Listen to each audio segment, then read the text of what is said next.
Hello everyone, and welcome back to another episode of Brown People Problems. I'm so happy you're here to join me for this conversation. So as you can probably tell by the title of today's episode, Don't Ask for Help and Never Complain, Perfect Recipe for Chronic Illness, we are continuing our conversation on chronic illness, but specifically today, I wanted to chat about 5 personality characteristics that research has shown to be grossly present in people with different types of chronic illnesses. Now, if you have not listened to last week's episode, I want you to pause and go back and listen or watch last week's episode about how stress impacts the body, the physical body.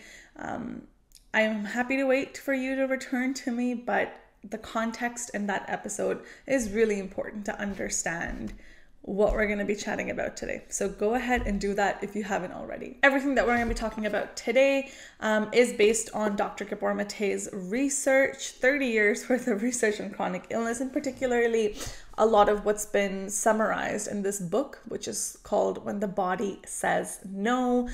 It is quite popular. I am sure a lot of you have heard of it. It's been making its rounds, and this book really talks about the hidden cost of stress. It's one of the first books in, that kind of make this information accessible to lay people, and that really breaks it down. Like, what does chronic stress do to the body? You've probably heard me reference Dr. Maté a lot on my podcast, but he is a Canadian physician and a trauma researcher. He has dedicated 30 years of his career to researching and gathering scientific evidence that shows linkages between chronic illness and stress on the body. Perfect. So if you listened to last week's episode, you would have heard me briefly mention some 5 personality characteristics that can make you sick. So we're going to review those now, but basically, Dr. Maté has discovered that there's a pattern of personality features that are most frequently present in people with chronic illness. Number 1, there's an automatic and compulsive concern for the emotional needs of others while ignoring their own needs. So what comes up for me with this one is a lot of people pleasing. And I think as I'm going to talk about these, I hope you're going to be able to see that so many of these personality characteristics are what is not just taught, but also rewarded in so many brown cultures. Unfortunately, especially this people-pleasing one. The next personality feature that we're seeing is a rigid identification with social role, duty, responsibility, right? So this rigid identification, this tendency to put people in boxes a little bit. The third personality feature is being overdriven, externally focused, hyper-responsibility, based on the conviction or belief that, I must really justify my existence by doing and thriving. So it seems like here, someone's sense of self-worth can be really tied, really, really closely tied to their ability to do and give and produce and possibly be productive. I wonder if that productivity, hyper-productivity piece fits in here. The next one is repression of healthy, self-protective anger. And lastly, the last personality feature is harboring and compulsively acting out of one of 2 beliefs. 1, that I am responsible for how other people feel. And 2, I must never disappoint anyone. Now, as I read about these and as I talk about these out loud with you, what comes to mind for me is especially this last one, right? I'm responsible for how other people feel and I must never disappoint anyone. I know for so many of the brown girls listening, this really rings true. Right? This is very, very close to home.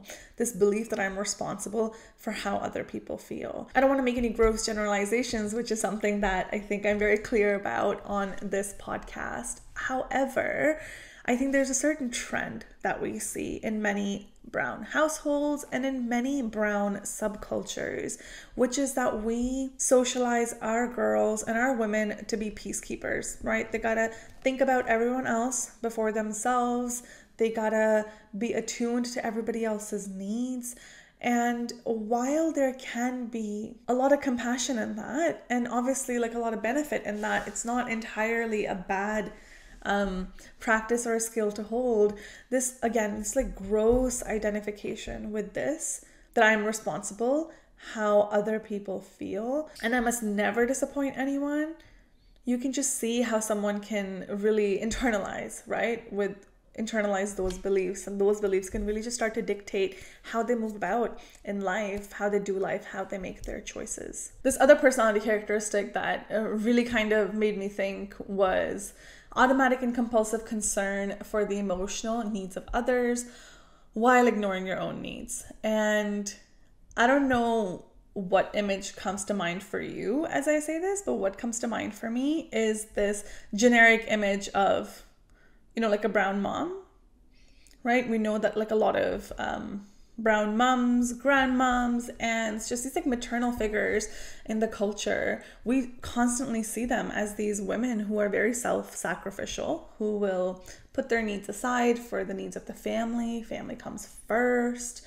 And there's this huge concern for the emotional needs of others, which again, it doesn't have to be all bad, but it seems like for a lot of women in our culture, it comes at the cost of their own needs, right? So something as simple as women eat last, right? Kids eat first. There's been many a times when I have seen personally, women in my social circles, moms in my social circles, literally they will take the undercooked food, like the undercooked like roti for the benefit of giving like the better one to their child or to their husbands. And I guess one can make both sides, argue both sides on this, but that's really kind of the image that comes to mind for me. Like somewhere along the way, a lot of women in a lot of brown cultures have learned that they have to come last, that others have to come first, that they will take like the burned piece of like bread or food or whatever, or they will eat the stale food from the fridge so their kids don't have to eat it, right? Or their husbands don't have to eat it.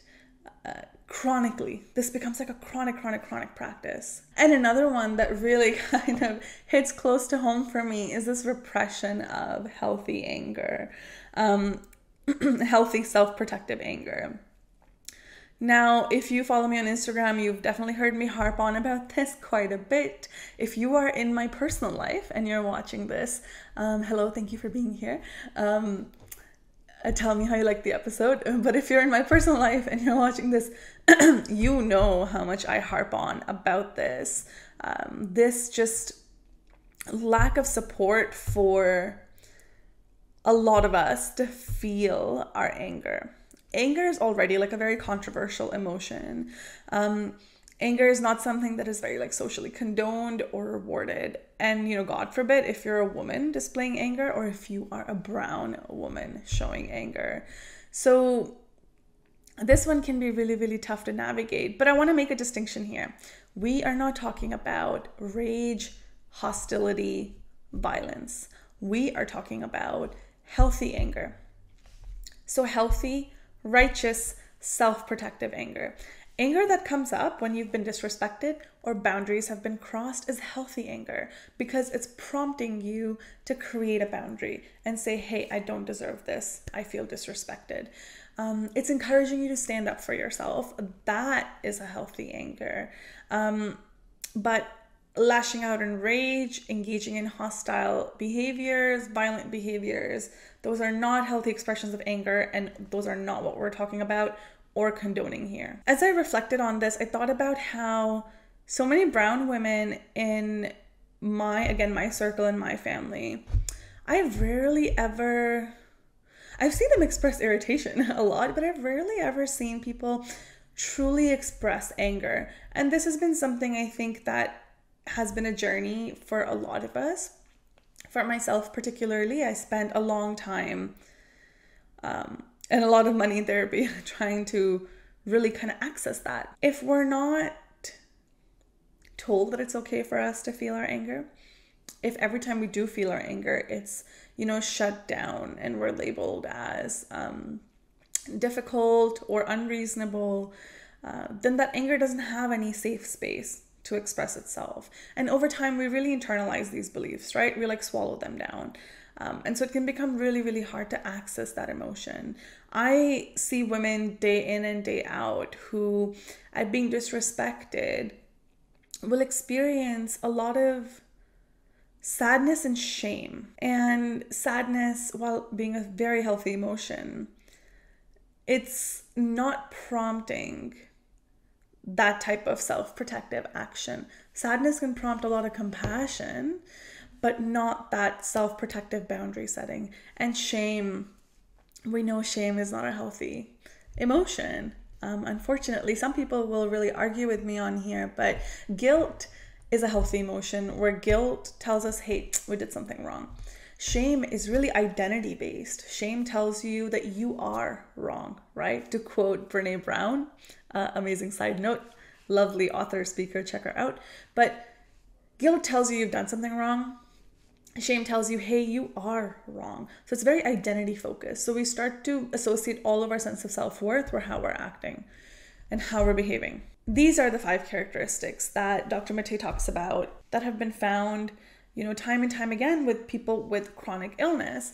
Now, again, this is something that we talked about in last week's episode, but these are not conscious choices, right? Nobody wakes up in the morning and says, today I will eat the burnt pizza so, my loved ones can have like the good slice. No, most people don't do that. These are coping mechanisms learned over time that they become so automatic that we don't even recognize them ourselves. And it takes someone else pointing out, or hopefully these conversations, for someone to reflect and say, oh yeah, right, I do that a lot. So now you must be wondering, okay, but how did we even discover this? What is the science behind this? What is the research behind this? And again, if you haven't listened to last week's episode, please go listen to it. I talk a little bit more about the science behind it based on research. But just a quick recap. Basically, when we're constantly swallowing our needs and our emotions, it creates a constant chronic stress response activation in our bodies. So a lot of stress hormones like adrenaline and cortisol that stay in our bodies for a long period of time, which can then have the potential to impact a lot of general nervous system regulation, immunity, digestion, things like that. But all of these findings really come from this field of psychoneuroimmunoendocrinology. That is a mouthful. So psycho, which is how our psyche and our mental health plays a role here. Neuro, which is a study of our nervous system. Immuno, which is immune system. And endocrinology, which is the study of the endocrine system. And how all of these interact and affect our mental health and our general physical health. The way that generally things stand right now, we're seeing a lot of mind-body disconnection in not just medicine, but just generally in day-to-day lives and how we kind of understand our bodies. But the fact is everything is part of the same system and all these systems interact. So if something is not working well in one part of your machine, it is going to have an impact on the larger output of your machine, right? To really crudely, simplistically define this. And what's really interesting, apparently a lot of medical textbooks are attributing somewhere between 50 to 80% of all diseases having stress-related origins. 50 to 80%. That's a lot. That's a lot. And then I think about how prevalent a lot of these chronic illnesses are, again, in the brown communities, right? Everybody knows someone, everybody knows many people, actually, not just someone. Many people have diabetes, chronic high blood pressure, chronic migraines, back pain, right? These are just acid reflux, GERD. These have just become so normalized in our culture. Oh yeah, everyone has diabetes.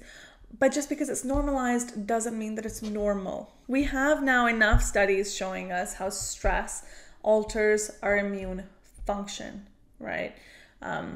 It impacts our body's ability to produce white blood cells that naturally fight off infection. And also when our immune system is not working correctly, it can start attacking the body's own healthy cells, which leads to autoimmune diseases. So that's also very stress induced. So it's one thing to, I think, engage in content like this and be in denial and know and say that, you know what, I don't do any of these. I don't have chronic stress. I'm totally okay. But then there is a different set of people who, Dr. Maté argues and research argues that are quite addicted to stress. Now, if you want to hear more about this, definitely let me know. I would love to chat more about this. But essentially, addiction to stress just looks like addiction to an activation of our stress response. When we thrive on the rush of adrenaline, when we feel this adrenaline that we feel, the adrenaline that we feel when we're under stress, even if it's good stress. For some people, you may be able to tell if you're addicted to stress is if you feel bored when you're relaxed, or you feel unsettled when you're relaxed, because you may have developed this pattern of constantly activating your stress response system to feel normal. But we can talk more about that another time. Particularly this book and his research really focuses on chronic stress as a manifestation, really of not being able to say no, right? So hence the title of this episode, which is Don't Ask for Help and Never Complain. But when we're so focused on pleasing others, we're not setting limits or putting ourselves last, we experience a great deal of stress in the body. But it's important for me to say here that people pleasing is not inherently a bad thing, right? Things are not as black and white as sometimes they can seem. Being a people pleaser can be a superpower sometimes. If you're a people pleaser, it's possible that you're actually very perceptive. You're a very empathic person. You're very conscientious. You're very attuned to other people and their needs around you. And that makes you very sociable. That makes you a good friend, a good sibling, a good partner.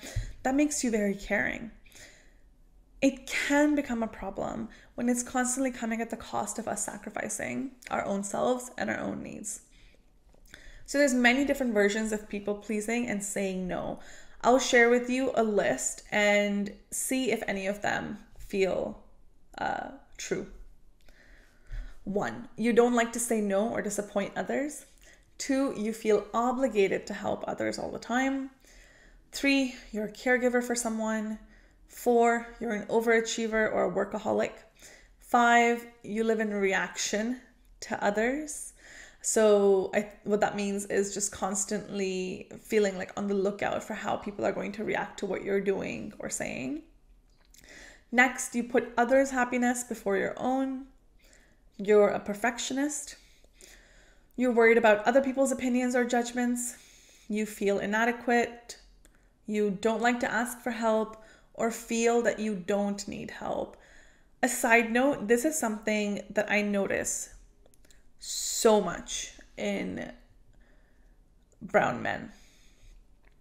This is something that is so prevalent, and hopefully, and maybe some of you are like nodding your heads as you're listening to this, but this is something that I've noticed a lot, anecdotally, of course. Next, you feel that you have to be the strong one.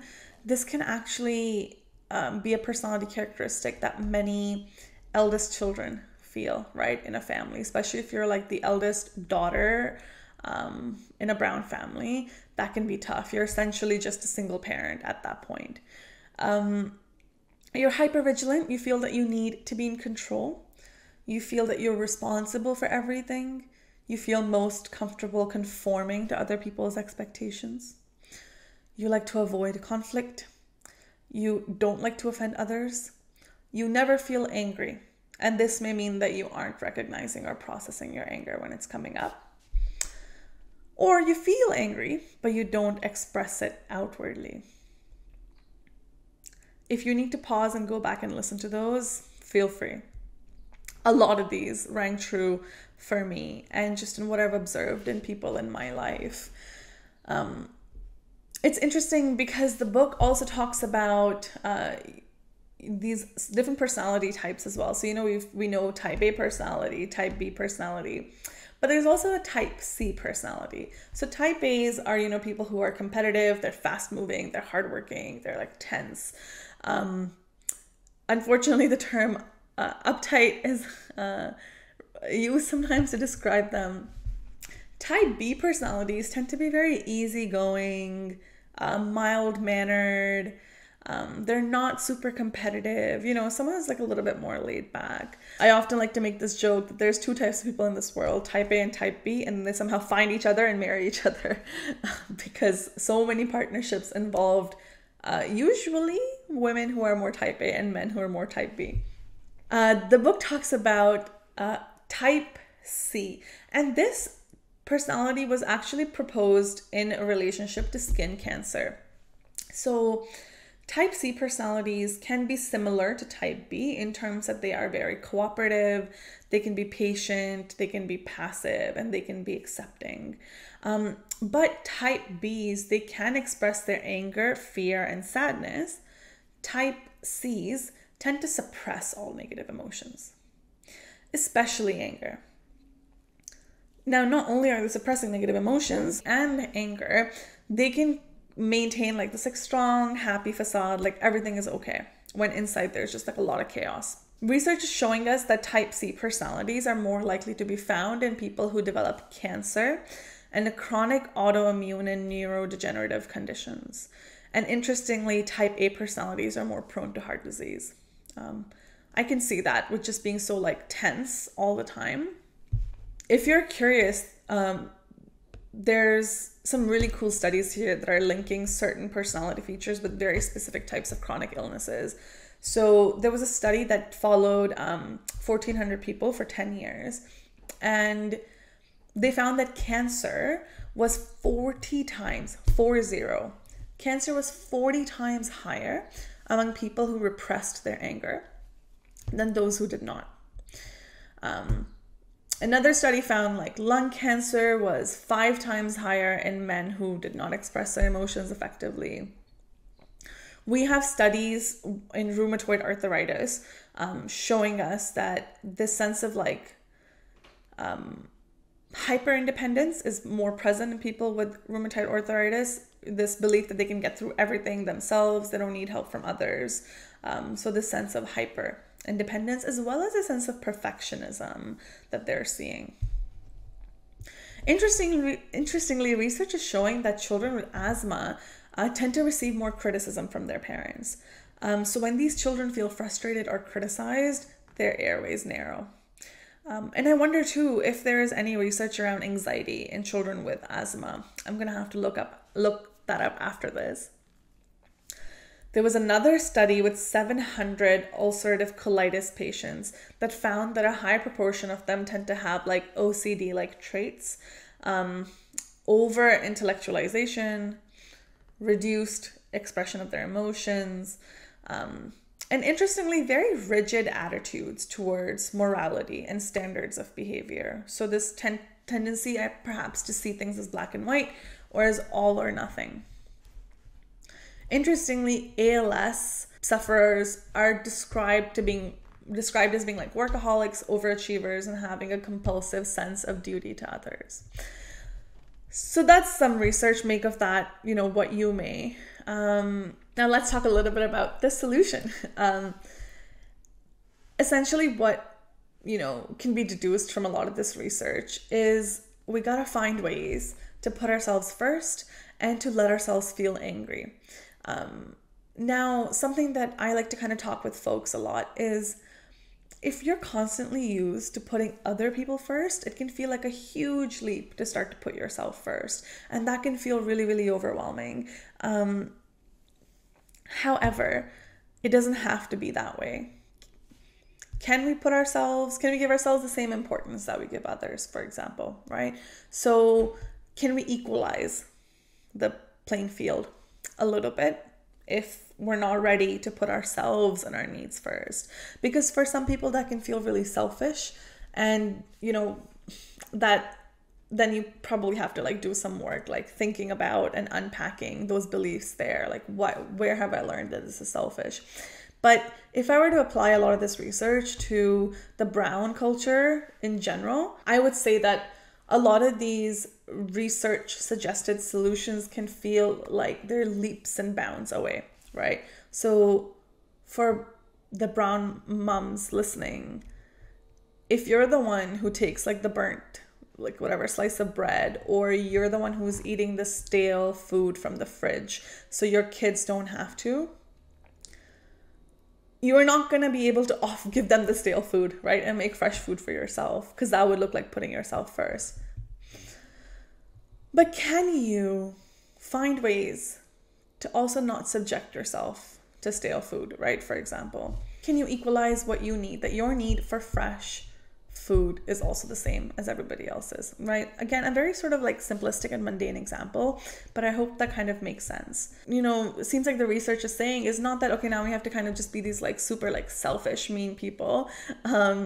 It's about, can we act on our behalf for a change, and can we find a balance, right? There's got to be a balance somewhere, and that balance is going to look different for all of us, depending on where we are on the spectrum of people pleasing and acting on our behalfs. We also know with anger, it's important to let yourself feel your anger and not suppress it. And I know this has the potential to get a little bit controversial. So Dr. Maté really talks about anger has to be recognized in a constructive way. It does not require hostile acting out. You don't need to start throwing things or becoming hostile or violent. You just don't have to suppress it. Give yourself permission to feel angry, and then allow yourself to work through it. You don't have to always act on it in a way that is hostile or lashing out. That's essentially what, you know, a lot of anger management programs help people do, is how can they identify when they're angry and put some space between feeling and reaction, right? So then they can, instead of react, they can respond a little bit better and more intentionally when they're feeling angry. In the book, he talks about 7 A's of healing, and those include acceptance, awareness, anger, autonomy, right? Which is in the context of allowing yourself to have some autonomy over your own choices and your life, right? Which looks like not always putting others first, being able to act on your behalf as well, and being able to listen to and pay attention to your needs as well. Attachment in the context of connection, and how connecting with others is really vital to our healing. Assertion, this in the context of anger. That there's a difference in being between being, you know, like a raging angry person versus someone who's assertive, right? Assertive just looks like being able to say no to what you don't want and being able to ask for what you need instead. And lastly, affirmation. Being able to affirm our own experiences is really important, right? And that's a whole different, maybe like a conversation for another time, but that's a really big tenet in this whole practice of like self-compassion. If you want me to do an episode on just the solution side of this, let me know. Share your thoughts. I would be more than happy to. I always leave a little Q&A open if you're listening on Spotify at the bottom of the episode. Let me know, ask your questions, let me know your thoughts. I would be more than happy to engage. And if you are listening on YouTube, of course, the comment section is there for you. But I hope that this research doesn't come across as doom and gloom, but more so helps build a sense of like awareness, right? And curiosity about our own selves and our own experiences. Because here's the good news, right? What can be learned can also be unlearned. So, and that's a superpower, and that's a good news about being adults, that we have the capability and the neuroplasticity to unlearn, albeit might be difficult, but we have the capacity to unlearn things that we have learned, right? Whether it is through work and therapy or engaging in this type of self-reflection. But that is all from me today. Hope you enjoyed this little series on chronic illness and personality traits. If you liked this episode, feel free to follow, subscribe, like, share, and share your thoughts with me down below. Thank you so much for joining me today. It's always such a pleasure to record these conversations, and stay tuned for our disclaimer. The guest and the host of Brown People Problems do not offer individualized therapeutic or medical advice, and our conversations should not be interpreted as such. This podcast is not a replacement for therapy. This podcast exists for educational purposes only. Please consider your circumstances and engage with the content mindfully.